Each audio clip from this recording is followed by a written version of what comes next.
হয় ভাইস্তে কি বিক্রি করছো? ছোলা ঝালমুড়ি। ছোলা ঝালমুড়ি। এই আলাদাভাবে কি ছোলাও বিক্রি করা হয়? এই ছোলা রান্না করেছ কে? আমার আম্মু। তোমার আম্মু? প্রত্যেকদিন কতটুকু নিয়ে আসো ছোলা? 2 কেজি করে। 2 কেজি। তোমার পরিবারে কে কে আছে? তোমার পরিবারে কে কে আছে? মা বাপ ভাই বোন। তোমরা কয় ভাই বোন? 3 ভাই। আমরা 3 ভাই। সুন্দর।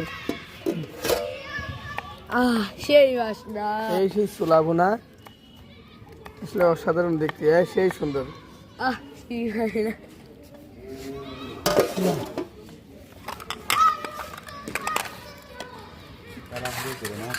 লিখেন যেটা বলে দিয়েছিল যে গরমের কারণে ফাইটে যাবে না, তার উপরে রাখে দিলাম একদম গরম। মানে কেমন লাগছে?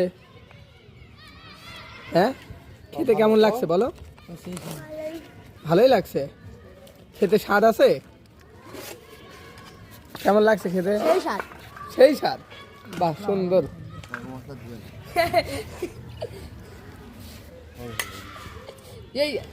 এই যে হরনানপুর হাই স্কুলের ভিতরে আমার ভাইস্তের ছোলা মাখানো পেয়ে যাবেন।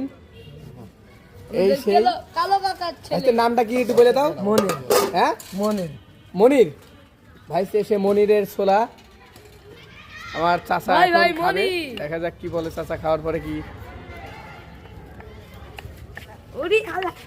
না আলহামদুলিল্লাহ ভালো, হ্যাঁ, খারাপ না, ভালো। টেস্ট কেমন? ভালো। আলহামদুলিল্লাহ খুব ভালো। যারা ছোলা আমাদের খাবেন, ভাতিজা হয় সবাই আপনারা খাবেন, আল্লাহ ভরসা। যারা এই ছোলা ভুনা খাবেন তারা অবশ্যই হরনানপুর হাই স্কুলের ভিতরে চলে আসবেন। ভাইস্তে কি দৈনিক এখানে দোকান দাও? প্রতিদিন স্বাদ আছে, স্বাদ আছে। এখানে ভাইস্তে দৈনিকই দোকান দেয়, ঠিক আছে? যারা ছোলা মাখানো খাবেন তারা অবশ্যই চলে আসবেন ভাইস্তের কাছে।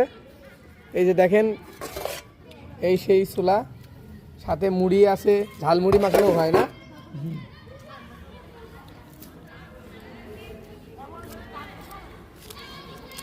এই সেই হরনানপুর হাই স্কুল, হরনানপুর বহুমুখী উচ্চ বিদ্যালয়।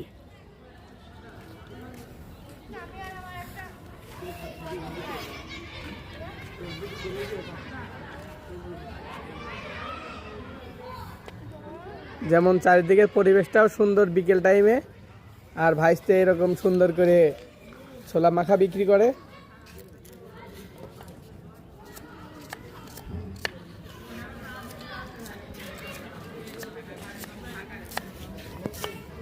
সবাই মিলে একটু সহযোগিতা করতে, গরিব মানুষ ছিল।